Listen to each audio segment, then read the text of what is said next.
بسم اللہ الرحمن الرحیم۔ السلام علیکم۔ ابرہہ یمن کا حکمران تھا۔ اس نے یمن میں ایک عالیشان کلیسا تعمیر کر کے یمن کے لوگوں میں یہ اعلان کرا دیا کہ آئندہ کوئی شخص حج کے لیے مکہ مکرمہ نہ جائے اور اسی کلیسا کو بیت اللہ سمجھے۔ اس اعلان سے عرب کے لوگوں میں غم و غصے کی لہر دوڑ گئی۔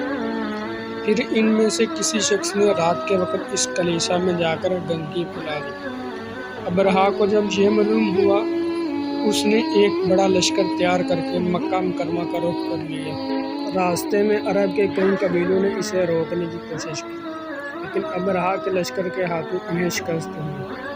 آخرکار یہ لشکر مکہ مکرمہ کے قریب ایک جگہ پہنچ گیا۔ اگلی صبح جب اس نے بیت اللہ کی طرف بڑھنا چاہا تو اس کے ہاتھی نے آگے بڑھنے سے انکار کر دیا۔ اسی وقت اس کی طرف سے عجیب و غریب قسم کے پرندوں کا ایک غول آیا اور لشکر پر چھا گیا۔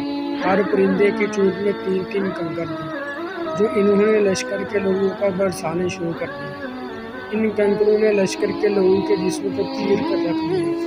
یہ عذاب دیکھ کر سارے ہاتھی پیچھے کی طرف بھاگنا شروع ہو گئے۔ پھر لشکر کے سپاہیوں میں سے کچھ وہی ہلاک ہو گئے اور جو کچھ بھاگنے میں کامیاب ہو گئے وہ راستے میں مر گئے۔ ابرہہ کے جسم میں ایسا زہر پھیل گیا تھا کہ اس کا ایک ایک جوڑ گل سڑ کر گرنے لگا۔ اسی حالت میں اسے یمن لایا گیا۔ وہاں اس کے سارے بدن سے خون بہہ بہہ کر ختم ہو گیا۔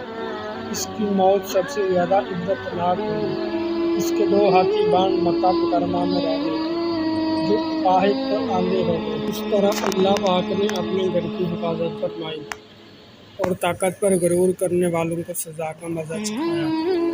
قرآن پاک کی سورہ فیل میں اللہ پاک نے اس واقعے کو یوں بیان فرمایا ہے: کیا تم نے نہ دیکھا تیرے رب نے ہاتھی والوں کے ساتھ کیا کیا؟